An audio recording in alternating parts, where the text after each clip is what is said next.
الحمد لله نحمده ونستعينه ونستغفره ونعوذ بالله من شرور أنفسنا ومن سيئات أعمالنا. من يهده الله فلا مضل له ومن يضلله فلا هادي له. ونشهد أن لا إله إلا الله وحده لا شريك له، الذي أرسله بالحق بشيرا ونذيرا وداعيا إلى الله بإذنه وسراجا منيرا. أما بعد، أعوذ بالله من الشيطان الرجيم. بسم الله الرحمن الرحيم. إنا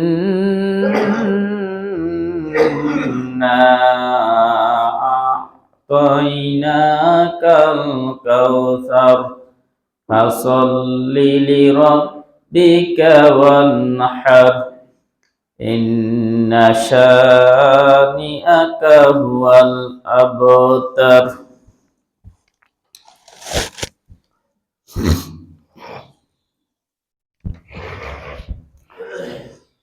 الحمد لله نحمده ونستعينه ونستغفره ونؤمن به ونتوكل عليه ونعوذ بالله من شرور أنفسنا ومن سيئات أعمالنا. من يهده الله فلا مضل له ومن يضلله فلا هادي له. ونشهد أن لا إله إلا الله وحده لا شريك له.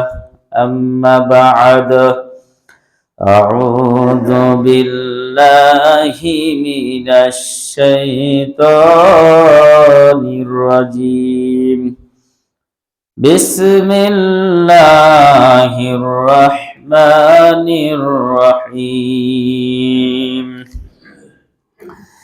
كل نفس ذائقة الموت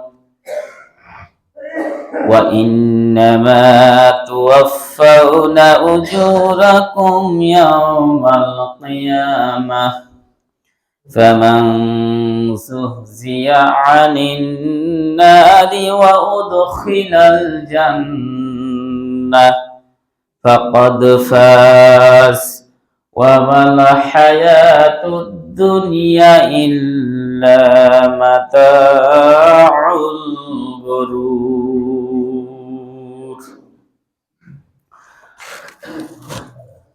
وعن جماعة الصحابة رضي الله تعالى عنهم قال قال رسول الله صلى الله عليه وسلم: إذا أراد الله قبض عبد بعرج جعل له فيها حاجة إلى الآخر حديث।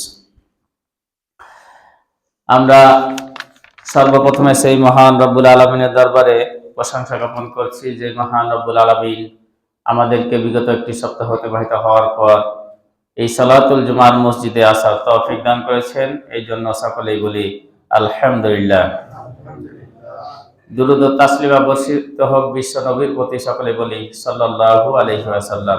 সম্মানিত উপস্থিতি, আমি আপনাদের সামনে মহাগ্রন্থ ঐশিয়াল কোরআনুল কারীমের 3 নম্বর সূরা আল ইমরান 125 নম্বর আয়াত তেলাওয়াত করেছি এবং রাসূল সাল্লাল্লাহু আলাইহি সাল্লামের অগণিত হাদিস থেকে একটি হাদিস তেলাওয়াত করেছি। এই আয়াতের পাশাপাশি আরো কিছু আয়াত এবং হাদিসের পাশাপাশি আরো কিছু হাদিসকে সামনে রেখে আজকে সংক্ষিপ্ত জুমার খুতবা শেষ করব। মা তৌফিক ইল্লা বিল্লাহ। সম্মানিত উপস্থিতি, আজকে আলোচনার বিষয়বস্তু হচ্ছে মৃত্যু। মরণ সম্পর্কে আজকে কিছুটা আলোচনা করার চেষ্টা করব আপনাদের সামনে। তো মৃত্যুর আরবি শব্দ হচ্ছে মাউতুন, মিম অও তা। এই মৃত্যু শব্দের অর্থ হচ্ছে কবজ করা, গ্রাস করে নেওয়া, হরণ করা, মৃত্যুর শাব্দিক অর্থ। কারণ আমাদের এই দেহে একটা জান, একটা অন্তর কলব আছে, সবসময় কিন্তু টিক টিক টিক টিক করে এই কাঁটাটা চলতে আছে। এই কাঁটা যতদিন চলবে ততদিন আপনি মানুষ, আর এই কাঁটা যখন থেমে যাবে তখন আপনি লাশ। আল্লাহ সুবহানাহু ওয়া তাআলা আপনাকে আমাকে এই দুনিয়ার মাঝে বলেছেন যে যাদের জীবন দেওয়া হয়েছে তাদেরকে অবশ্যই মৃত্যুবরণ করা লাগবে। আজকের যে আয়াতটা আমি তেলাওয়াত করেছি, সর্বপ্রথমে আল্লাহ পাক বলেন যে কুল্লু নাফসিন যায়িকাতুল মাউত। কুল্লু শব্দের অর্থ হচ্ছে প্রত্যেক, নাফস শব্দের অর্থ হচ্ছে আত্মা, জীবন। অর্থাৎ যাদেরকে জীবন দান করা হয়েছে, যাদের আল্লাহ পাক জীবন দান করেছেন, তাতে মানুষ হতে পারে, জিন জাতি হতে পারে, অন্যান্য মাখলুকাত হতে পারে, যেমন গরু, ছাগল, মহিষ থেকে পশু পাখি। অর্থাৎ যাদের জীবন দান করা হয়েছে, আল্লাহ সুবহানাহু ওয়া তাআলা বলছেন তাদেরকে মৃত্যুবরণ করা লাগবে, এতে কোনো অবকাশ নাই। কুল্লু নাফসিন যায়িকাতুল মাউত, প্রত্যেক ব্যক্তিকে মৃত্যু স্বাদ গ্রহণ করতে হবে, এখান থেকে কোনো পালানোর কোনো উপায় নাই। এই মৃত্যুকে কেন্দ্র করে যারা জীবন পরিচালনা করবে, এই মৃত্যুকে সামনে রেখে যারা এই দুনিয়ার মুখে নিজের চলাফেরা, উঠা বসা সবকিছু পরিচালনা করবে, তাকে আল্লাহ সুবহানাহু ওয়া তাআলা সঠিক পথ দান করবেন। যদি মৃত্যু আপনার স্মরণ থাকে, যার মৃত্যু বলে ভয় আছে, সে কখনো অন্যায় কাজ করতে পারবে না। আমাদের ভবিষ্যৎ প্ল্যানের মধ্যে যারা ছাত্র, ভালোভাবে লেখাপড়া করতে হবে, একরোল নিতে হবে। লেখাপড়া যখন শেষ হয়ে যাবে, একটা ভালো চাকরি নিতে হবে। চাকরি যখন হয়ে যাবে, একটা ভালো মেয়ে দেখে বিয়ে করতে হবে। তারপরে যখন হয়ে যাবে, আপনার বাড়ি গাড়ি করতে হবে, ব্যাংক ব্যালেন্স করতে হবে, জায়গা জমি করতে হবে। তারপর শেষ বয়সে এসে হজ করতে হবে। ছেলে মেয়ে যদি হয় তাদেরকে লেখাপড়া করাতে হবে। কত প্ল্যান, কিন্তু মরতে হবে, এই প্ল্যানটা একজনও স্মরণ করে না। আপনি আমি নিজেকে প্রশ্ন করি যে আমাদের কত প্ল্যান। যে কৃষক, সে চিন্তা ভাবনা করে জমিতে কিভাবে বেশি ফলন করা যায়, কোন ফসলটা করলে আমার বেশি লাভবান হওয়া যায়, কোন সার প্রয়োগ করলে বেশি ফসল ফলানো যায়। এই ভাড়া মালিককে জিজ্ঞাসা করেন কিভাবে তারা ইট বেশি জাল দিলে ইট নষ্ট না হয়, 1 নাম্বার ইট সব বের হয়। যে যেটা করে সবার সেটা নিয়ে এত ব্যতিব্যস্ত হয়ে পড়েছে, এত সুন্দর সুন্দর প্ল্যান আঁকায়, কিন্তু সবাই সব জায়গা থেকে খালি মৃত্যু প্ল্যানটা কেউ অ্যাড করে না। মরতে যে হবে, যে আমি ঠিক আছে, এখন আমার বয়স 40 বছর, আমি আরো 40 বছর বাঁচবো, তাহলে কত হলো? মনে করেন যে 80 বছর। 80 বছর পর আমাকে 81তম বছরে যে মরে যেতে হবে, তাহলে এই 20 বছর যে আর 40 বছর বাঁচবো, এই 40 বছরে আমি ভালো ভালো কাজগুলো করব, বা যে যা কাজগুলো করব, আর ওই শেষ 10 বছর বয়সে আমি মরার জন্য কিছু করব। এরকম প্ল্যানও কিন্তু কেউ করে না। যারা 20 বছর বয়স, 15 বছর বয়স, 30 বছর বয়স, এদের কথা তো বাদই দিলাম।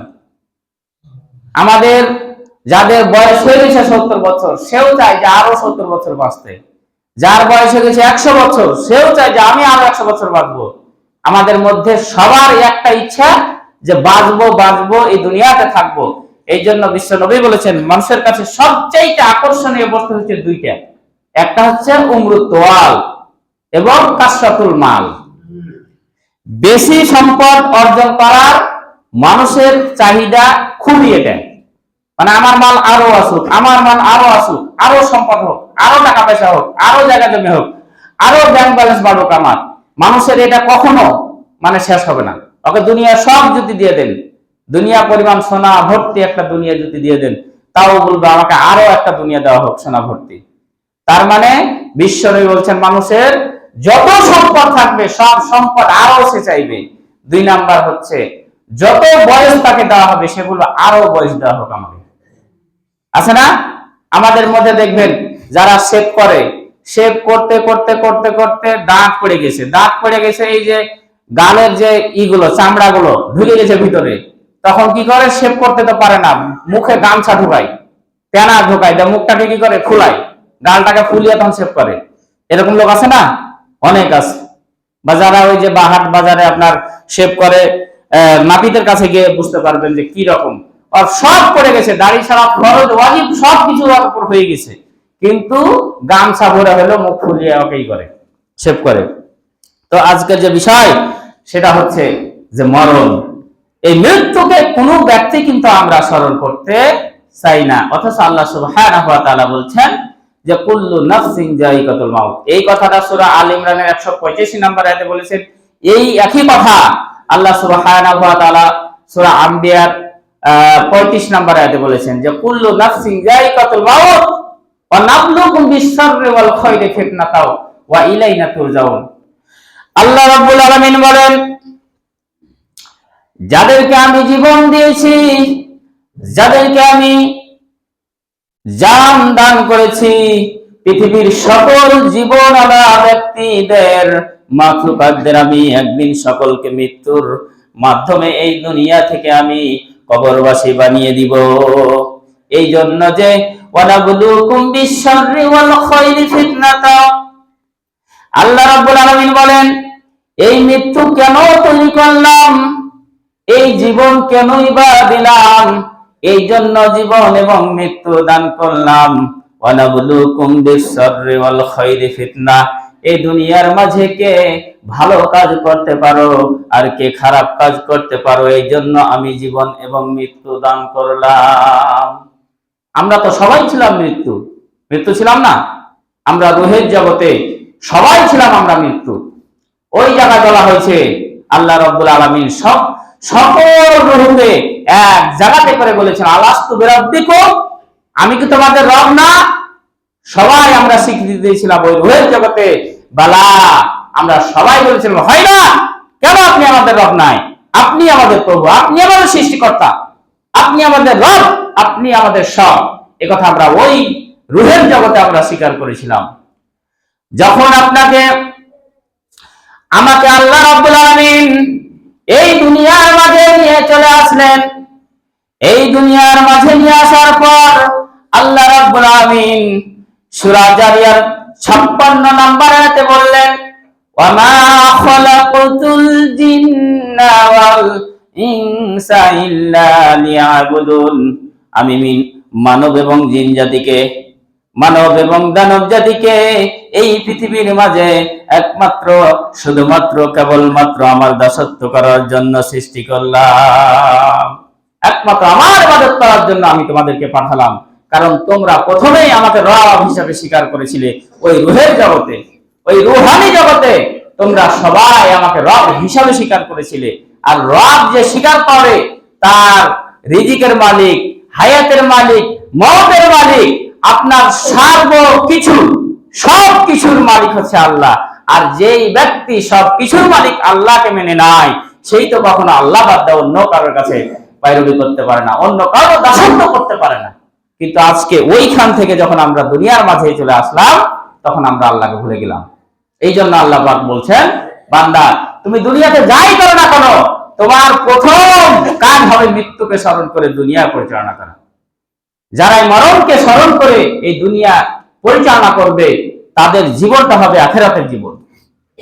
এই জন্য বিশ্ব নবী বলেন মান আকিয়া সুন্নাস, বিশ্ব নবীকে জিজ্ঞাসা করা হলো এই দুনিয়ার মাঝে সবচাইতে বুদ্ধিমান, সবচাইতে চালাক ব্যক্তিকে?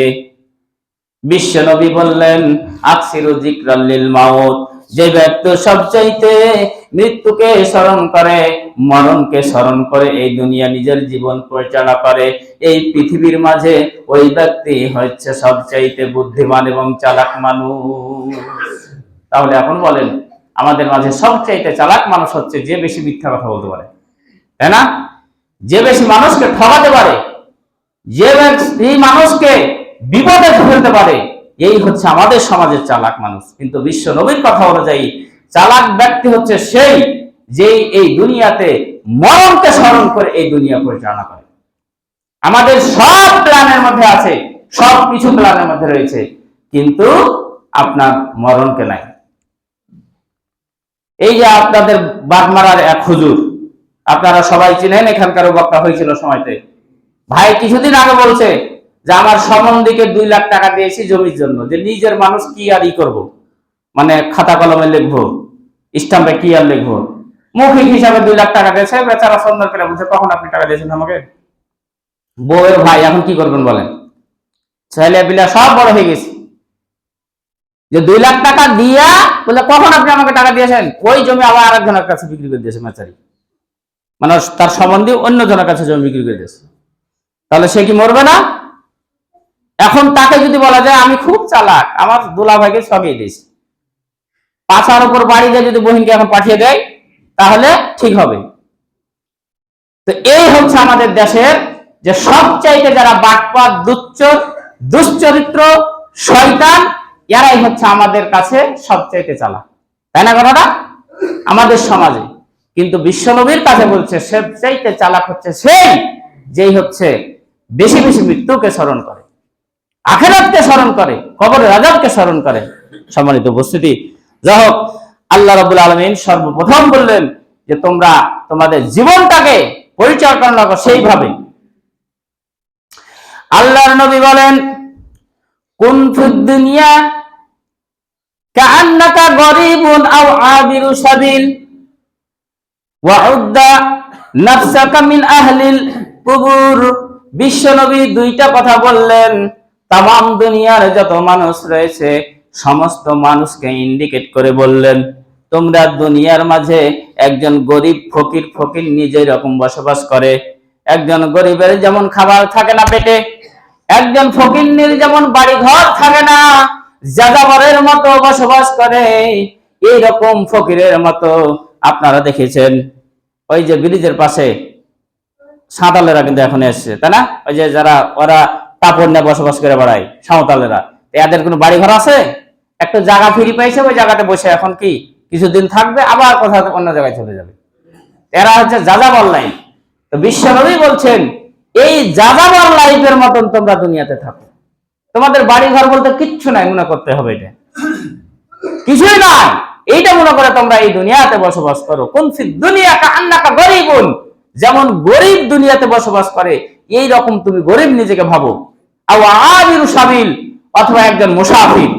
আপনি ঢাকা গেছেন, ঢাকা যাওয়ার জন্য আপনাকে বাস স্ট্যান্ডে যেয়ে একটু দাঁড়াতে হবে, যেমনি আপনি বাস সিএনজি পেলেন চলে গেলেন, তাহলে ওই 10-15 মিনিট সিএনজি পাওয়ার জন্য যতক্ষণ আপনাকে অপেক্ষা করতে হবে, বিশ্বনবী বলছেন অতক্ষণ মনে করো তুমি নিজেকে দুনিয়ার একজন বাসিন্দা, দুনিয়ার একজন সেবক, দুনিয়ার একজন মুসাফির তুমি মনে করো। যে আখিরাতের তুলনায় এই দুনিয়াটা ওই সিএনজি স্টেশনে, রেল স্টেশনে, বাস স্ট্যান্ডে যে আধা ঘন্টা 10-15 মিনিট অপেক্ষা করতে হয়, এই অপেক্ষারত মুসাফিরের মতো তুমি নিজেকে ভাবো যে আমার অনন্তকাল হচ্ছে আমি কোথাকার? আখিরাতের বাসিন্দা, আখিরাতের আমি বাসিন্দা, আখিরাতই হচ্ছে আমার আসল ঘর। এই দুনিয়াটা হচ্ছে ওই রকম মুসাফিরের ঘরের মতন। ঢাকা গেলেন, আপনি কাজ ছেড়ে আবার চলে আসলেন, আপনি ট্রেনে টিকিট কেটেছেন, 1 ঘন্টা পর আপনার টিকিট, ট্রেন আসবে, 1 ঘন্টা আপনি ওই যাত্রী ছাউনিতে বসে থাকবেন। কেউ যদি মনে করে যে যাত্রী ছাউনিতে গিয়ে দেখা গেল ফ্যানে ময়লা লেগে আছে, ঘরটা হচ্ছে এলোমেলো হয়ে আছে, তারপর হচ্ছে আপনার মাকড়ুর সাথে জাল বুনিয়া এত ময়লা রয়েছে, তার কিন্তু ভুলেই গেছে যে আমার ট্রেন 1 ঘন্টা পরে। সে ওই ব্যাগ ট্যাগ রেখে প্যান্ট পাঞ্জাবি খুলে শুরু করলো আপনার পরিষ্কার করতে, পরিষ্কার করতে করতে 2-3 ঘন্টা পর এখন ট্রেনের জন্য যাচ্ছে। বলে কোথায় যাচ্ছে? বলে ট্রেন ধরতে। কোথায় যাবে? রাজশাহী। তোমার ট্রেন তো 2 ঘন্টা আগেই চলে গেছে মিয়া। হ্যাঁ হ্যাঁ হ্যাঁ, কি করলো? তাহলে যাত্রী ছাউনি পরিষ্কার করতে যায় কেউ যদি বলে কি কেন ট্রেন ছাড়লো, বলে যে ভাই এই যে ময়লা টয়লা হয়েছিল, ময়লা রাখা পরিষ্কার করা এটাই মানে একটা দায়িত্ব, এই দায়িত্ব পালন করতে আমার ট্রেন ছুটে গেছে। ওই লোকটাকে এখন বোকা বলবে না চালাক বলবে? অবশ্যই বোকা বলবে, যে তোমার ট্রেন আগে না তোমার ওই যাত্রী ছাউনির আগে, ওটার জন্য লোকই সরকার নিয়োগ রেখেছে। তো তোমার ট্রেন হচ্ছে 1 ঘন্টা পরে ছিল, তুমি 3 ঘন্টা পর তুমি আসতেছো, তোমার মতন দুনিয়াতে বোকা আর কেউ নাই। তোমার ভাত যা খাইছে তোমার বউ, এটাই তো বড় কথা। সম্মানিত উপস্থিতি, আমি আখিরাতের তুলনায় ওই রকম একটা মুসাফির যাত্রী। এই মৃত্যুকে স্মরণ করে আপনাকে আমাকে সামনের দিকে আগাতে হবে। আপনি যাই করেন না কেন, ব্যবসা করেন, বাণিজ্য করেন, চাকরি করেন, ক্ষেত খামার করেন, আপনি যাই করেন না কেন, আপনাকে ভাবতে হবে আমি প্রতি মুহূর্তে আমি একজন মৃত্যু যাত্রী। সম্মানিত উপস্থিতি, একটা মোমবাতিকে আগুন ধরার আগে মোমবাতি যেখানে রাখবে অক্ষত থাকবে, কিন্তু মোমবাতিতে যদি আগুন ঢালিয়ে দেন, মোমবাতি যেমনি আগুন জ্বলে গেল, ওই মোমবাতি আস্তে আস্তে কিন্তু এক সময় শেষ হয়ে যাবে। আপনি যখন দুনিয়াতে চলে এসেছেন, আপনি জন্মের সময় পরনে কোনো পোশাক ছিল না, আপনার কোনো ভাষা ছিল না, আমার কোনো বাক্য ছিল না। আমাদের একটাই বাক্য ছিল, কান্না শুধু, কেউ বুঝতো না। আপনি ওখান থেকে বড় হলেন, আমি ওখান থেকে আস্তে আস্তে বড় হলাম। আমরা একটু বুঝতে শিখলাম, কথা বলতে শিখলাম। আস্তে আস্তে আরো বড় হতে হতে আপনি এক সময় দাড়ি বেরোলো, আপনার চুল বেরোলো, এক সময় আপনি স্বাভাবিক যুবকে পদোন্নত করলেন। ওইখান থেকে আপনার আরো বয়স হলো, বয়স হতে হতে আবার চুলগুলো পেকে গেল, আবার আপনার দাঁত ছিল শক্ত, দাঁতগুলো আস্তে আস্তে আপনার আবার শেষ হয়ে গেল। এইভাবে মোমবাতি যেমন আপনি বুঝতে পারবেন না 1 ঘন্টা 2 ঘন্টার মধ্যে, আস্তে আস্তে মোমবাতি ওই নিভো নিভো করতে করতে এক সময় নিমিষে শেষ হয়ে যায়। আপনার আমার জীবন ওই মোমবাতির মতন, আপনার জীবন যে কখন শেষ হয়ে যাচ্ছে, আমার জীবন যে কখন শেষ হয়ে যাচ্ছে আপনি বুঝতে পারবেন না। এক সময় আপনার আমার ওই কবরের দিকে মৃত্যুর মাধ্যমে আপনাকে চলে যেতে হবে। এই কথা আপনি যদি না স্মরণ করেন, আমরা অনেকেই বলি বয়স হোক দাড়ি ছাড়বো, বয়স হোক নামাজ ধরবো। আপনি বুঝতেই পারেননি যে ওই বরের তো ছিলেন নাকি আইসক্রিম, ওই আইসক্রিম যখন আপনার বাক্সের মধ্যে থাকে তখন পর্যন্ত কিন্তু ঠিক থাকে। আপনার বরফটা যেমনি আপনি হাতে নিয়ে নেবেন, বের করে নেবেন, আপনি হাজার ওকে কি আর রুখে রাখতে পারবেন? মানে ওকে পানি হওয়া থেকে কি আপনি রুখতে পারবেন? পারবেন না। আপনি ওই বরফ চুষেন আর না চুষেন, এমনি অটোমেটিকলি আস্তে আস্তে কি হয়ে যাবে, গলে গলে শেষ হয়ে যাবে। এই জন্য আল্লাহ রাব্বুল আলামিন বলেন, বরফকে যেমন ধরে রাখা যায় না, মোমবাতিতে আগুন দিয়ে যেমন মোমবাতিকে ধরে রাখা যায় না, বান্দা তোমাকে যখন আমি তোমার মায়ের গর্ভের মাধ্যমে এই দুনিয়ার মাঝে নিয়ে এসেছি, তোমার জীবনটাও আর তুমি ধরে রাখতে পারবে না। তুমি যতই চেষ্টা করো, এই করব সেই করব, শেষ পর্যন্ত তোমার স্থান ওই কবর, শেষ পর্যন্ত তোমার স্থান আমার আখিরাত, এখানে আসতেই হবে। এই জন্য আল্লাহ রাব্বুল আলামিন বলেন, কুল্লু নাফসিন যায়িকাতুল মাউত ওয়া ইন্নামা তুওয়াফাউনা উজুরাকুম ইয়াওমাল কিয়ামাহ ফামান যুহজিয়া আনিন নারি ওয়া উদখিলাল জান্নাতা ফাকাদ ফাযা ওয়া মাল হায়াতুদ দুনিয়া ইল্লা মাতাউল গুরুর। আল্লাহ পাক বলেন, এই দুনিয়াতে যারা জীবন নিয়ে এসেছে সকলকে মৃত্যুবরণ করানো হবে। তারপর কিয়ামতের ময়দানে সকল মানুষকে উপস্থিত করা হবে। সকলকে উপস্থিত করে আল্লাহ পাক বলেন, ওয়াল ওয়াজনু ইয়াউমাইদিনিল হক, সকল মানুষের জন্য একটা মিজান স্থাপন করা হবে। মিজানের দাড়ি পাল্লায় সকলের ওজন, এক পাল্লায় নেকি চাপানো হবে আর এক পাল্লায় গুনাহ। এই নেকির পাল্লা যদি আপনার ভারী হয়ে যায়, আল্লাহ রাব্বুল আলামিন বলেন এই ব্যক্তি হচ্ছে মুক্তি লাভ করবে, সফলতা লাভ করবে।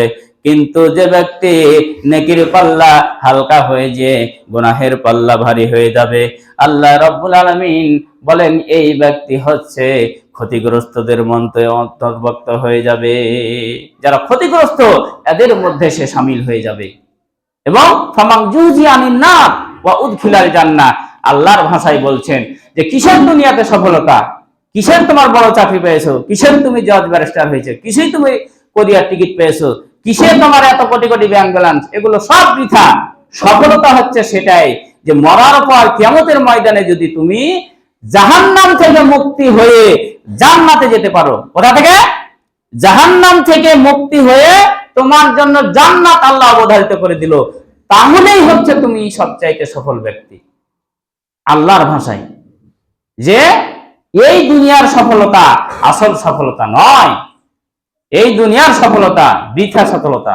তাই আল্লাহ রাব্বুল আলামিন বলছেন যে সফলতা হচ্ছে সেটাই যে মরার পর কিয়ামতের ময়দানে তোমাকে যখন উঠানো হবে, সমস্ত মানুষকে যখন উঠানো হবে, ওই কিয়ামতের ময়দানে তুমি যদি জাহান্নাম থেকে মুক্তি পেয়ে জান্নাতের অধিবাসী, জান্নাতের বাসিন্দা হতে পারো, তাহলেই হচ্ছে আসল সফলতা তোমার।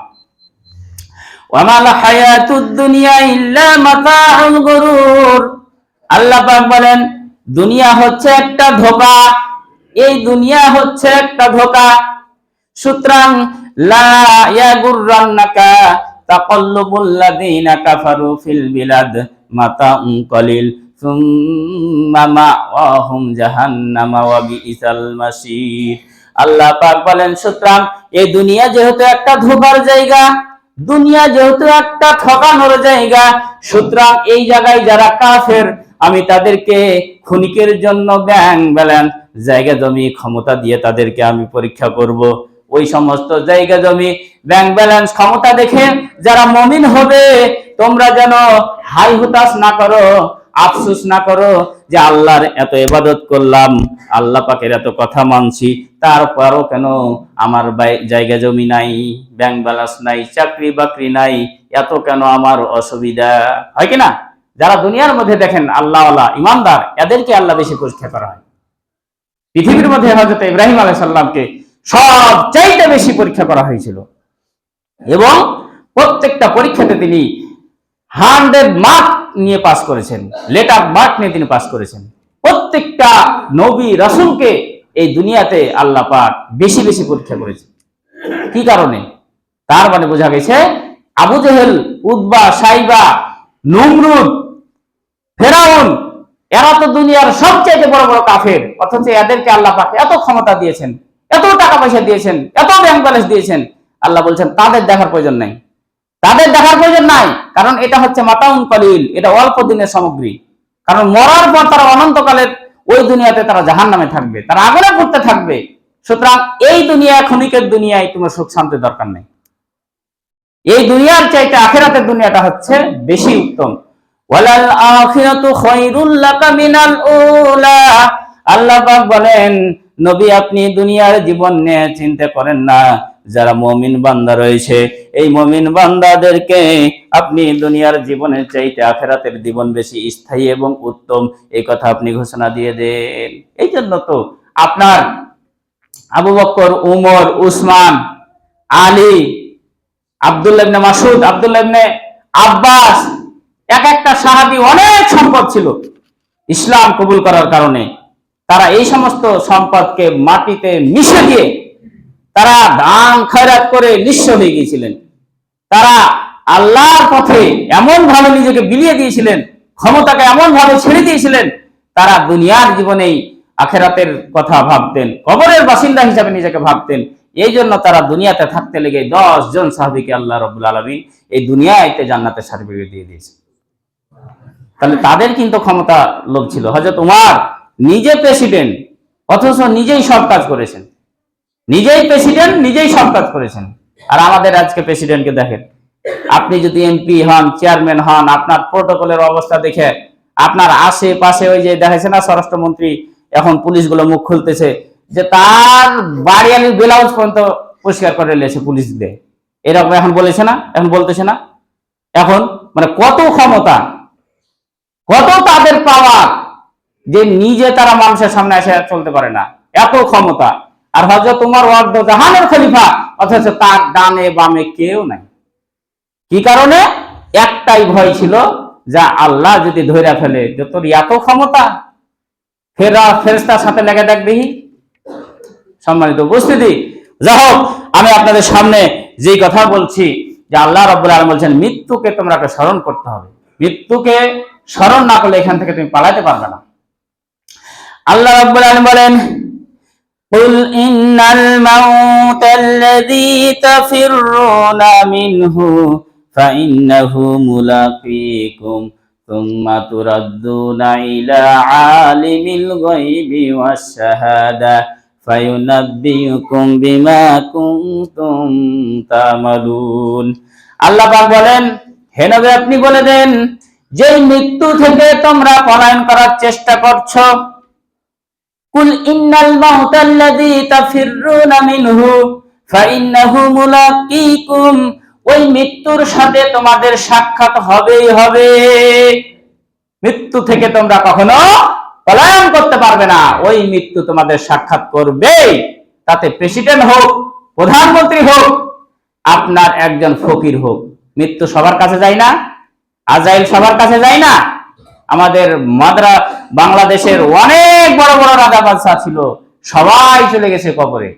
এখনো অনেক রাজা বাদশাহ আছে, দিল্লিতে পালিয়ে যাও, তারা লাফালাফি করে, এখনো পুঁঠির মাছের মতো এখনো লাফালাফি করে।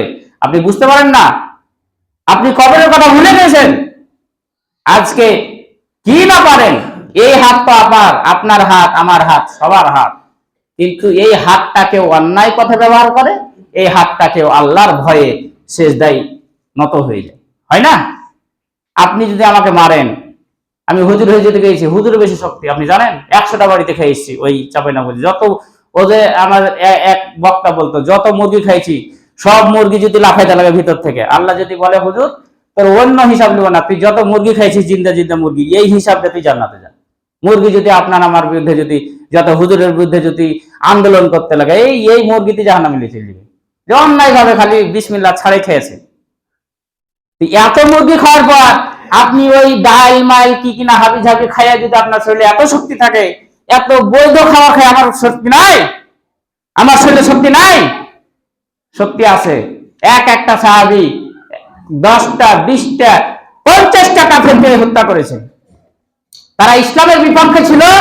আবু বকরের মতন এত মলিন, এত নরম মনের মানুষ ছিল না, অথচ দেখা গেল বদরের যুদ্ধে তার ছেলে বলছে যে আব্বা আপনাকে পাইছিলাম আমি হত্যা করতে, কিন্তু আপনাকে হত্যা করেনি, আপনি আব্বা বলে, পিতা বলে। আবু বকর বলেছিল ওই সময় তুমি তো আমাকে পিতা বলে ছেড়ে দিয়েছিল, আমি জানতাম যে তুমি আমার ছেলে আর তুমি বেধর্মী, তুমি মুশরিক, তুমি ইসলামের বিরুদ্ধে এই বদরের ময়দানে এসেছো, আমি তোমার কল্লা উড়িয়ে দিতাম। তাহলে এক আবু বকর, এক হামজা, আলী, সবাই একটা সাহাবী, নরম মনের মানুষ, অথচ কাফেরদের বিরুদ্ধে তারা একটা আসাদুল্লাহ, একজন বাঘ, একজন সিংহ। যেমন নরম, কাফেরদের বিরুদ্ধে তেমন গরম। মুহাম্মাদুর রাসূলুল্লাহ والذين معه أشداء على الكفار رحماء بينهم। আল্লাহ বলেন মুহাম্মদ হচ্ছে আল্লাহর রাসূল, আর তার সঙ্গী যারা রয়েছে সাহাবা, মুমিন ইমানদার যারা রয়েছে, এরা পরস্পর যখন চলাফেরা করে মমের মতো নরম হয়ে যায়। আর যখন কাফেরদের সঙ্গে যারা জিহাদ করে, লড়াই করে, একটা আসাদুল্লাহ, আল্লাহর বাঘ হয়ে যায়। সুতরাং যখন কাফেররা যখন আপনার মুসলমানদের সঙ্গে লড়তে আসবে, একজন সিংহ সবল হয়ে যাবে। আপনি অন্যায় পথে আছেন, আপনাকে ফিরিয়ে নেওয়া, এটাই হচ্ছে আমার কাজ। আপনি কোন নেতা পিছিয়ে যাচ্ছেন? যে নেতা দিল্লি পারলে যায়, নিজে দাঁড়ালে যারা মরবো, নিজের দেশে মরবো, আমার জীবন যাবে নিজের দেশে যাবে, নিজের বাপ মারেছে নিজের দেশে, আজকে দেখা হলো নিজের বাড়িটা পর্যন্ত আপনার গুড়িয়ে দেওয়া হলো। কি কারণে? যান এখন লড়ে, বাচ্চা ছেলেমেয়েরা তো আপনার বাড়িগুলো ধ্বংস করে দিল। ওই আপনাদের এত ক্ষমতা ছিল, কথার সামনে কথা বলতে পাওয়া যায়নি। আজকে দেখা হলো যে আপনার কোটি কোটি টাকা বাড়িগুলো ধ্বংস করে দেওয়া হলো। কই? এটা তো দেশের সম্পদ নষ্ট হচ্ছে। কোটি কোটি টাকা খরচ করে এই সমস্ত বাড়িগুলো, আলিশান বাড়িগুলো আপনারা তৈরি করেছেন। এই সমস্ত বাড়িগুলো তার থাকতে পারছেন না কেন? নষ্ট করে দিচ্ছে কেন? আল্লাহ পাক বলছেন এই সমস্ত চিন্তা চেতনা বাদ দেয়া, মরার দিকে মরার কথা স্মরণ কর, মরার কথা স্মরণ কর। আল্লাহ পাক বলছেন আইনামা তাকুনু ইদরিকুমুল মাউতু ওয়ালাউ কুনতুম ফি বুরুজিন মুশাইয়াদা। বান্দা তুই সীসা ঢালা প্রাচীরের মধ্যে যদি থাকিস, এই যে এটা তো ইটের দালান, এটা কিসের দালান? ইটের দালান। এটা বোলডোজার দিয়ে একটু টানলে এটা শেষ হয়ে যাবে। পৃথিবীর মধ্যে সবচেয়ে শক্তিশালী বাড়ি হচ্ছে সীসা। সীসা আমরা কিন্তু অনেক সময় লোহাতে বলি যে সীসা ঢালাই দাও ভাই, তাহলে আর ঢালাইটা কি হবে না, অন্য জায়গা ভাঙে পড়ে যাবে, কিন্তু ওই ঢালাই জায়গাটা কি হবে না, ভাঙবে না। পৃথিবীর মধ্যে সবচেয়ে শক্তিশালী ঢালাই হচ্ছে সীসার ঢালাই। আল্লাহ পাক বলছেন ওই সীসা ঢালাই প্রাচীর দিয়ে তুমি যদি একটা বাড়ি করো, আর ওখানে বাতাস কেন একটা সামান্য জাররা পরিমাণ যদি কিছু না ঢোকে, আল্লাহ পাক বলছেন তোমার মরণ যদি চলে আসে, ওয়ালা ইউআখিরুল্লাহু নাফসান ইযা জাআ আজালুহা লা ইস্তাখিরুনা সাআতা ওয়ালা ইস্তাকদিমুন। আল্লাহ পাক বলছেন তোমার ওই সময়ের মধ্যে ওই সীসা ঢালা প্রাচীরের মধ্যে তোমার জান কবজ করা হবে। আপনি 1 সেকেন্ড মানে আজরাইলের থেকে নিজেকে বাঁচাতে পারবেন না, 1 সেকেন্ড আপনার আগেও আপনার মৃত্যুবরণ করা হবে না। সম্মানিত উপস্থিত, সময় যেহেতু শেষ হয়ে গেছে, অনেক আলোচনা ছিল, সবাই অল্প সময় শেষ হয়ে যাচ্ছে তাড়াতাড়ি। তা আপনার এই দুনিয়াতে হচ্ছে আপনার কি মরণ অবধারিত, মরতেই হবে। আপনি আমি যতই চিন্তা চেতনা করি, মানুষ কত বেঈমান, মানে আমার আঞ্চলিক ভাষাতে বলি যে এক গালা লোক তো 16 বছর 17 বছর বেঈমানি করে এরা পালাইলো দেশ ছেড়ে, ওদের অবস্থা কি বর্তমানে। আরো কিছু কিছু আমাদের মধ্যে আপনাদের মধ্যেই আমরাই দেখালো যে তাদের কাছ থেকে শিক্ষা নিচ্ছি না, তাদের কাছ থেকে শিক্ষা নিচ্ছি না। এটা নিবে কোত্থেকে? এই দেশ হচ্ছে আপনার আমার স্বভাব। এই দেশ যদি এই মধুপুরে যদি আপনার 10 তলা বিল্ডিং হয়, ওই দূর থেকে বলবো যে ভাই আমার অমুক হাজী সাহেব অমুক জমিদার 10 তলা বাড়ি করেছে, বিরাট মধুপুরের নাম নিতে হবে আগে। এই গ্রামের সবার যদি বাড়ি 3 তলা 4 তলা 5 তলা হয়, আমিও বলবো যে ভাই ওই গ্রামে সবাই ভালো, সবাই লোকজন ভালো, সবাই উন্নত, সবার টাকা পয়সা ইনকাম আছে আলাদা, তাহলে আপনার গ্রামেরই নাম হবে। এই দেশটা যদি উন্নত হয়, আজকে দেখা গেল পেটে যদি কি হয় একটু গড়বড় করে, জ্বর যদি হয়, সিঙ্গাপুর মানুষ দৌড়াচ্ছে মাউন্ট এলিজাবেথ হাসপাতালে, কিন্তু ওই সিঙ্গাপুর কিন্তু অনেক ছোট দেশ, কিন্তু তারা এতটা উন্নত হয়েছে বিশ্বের সবাই ওই সব দেশে দৌড়াচ্ছে।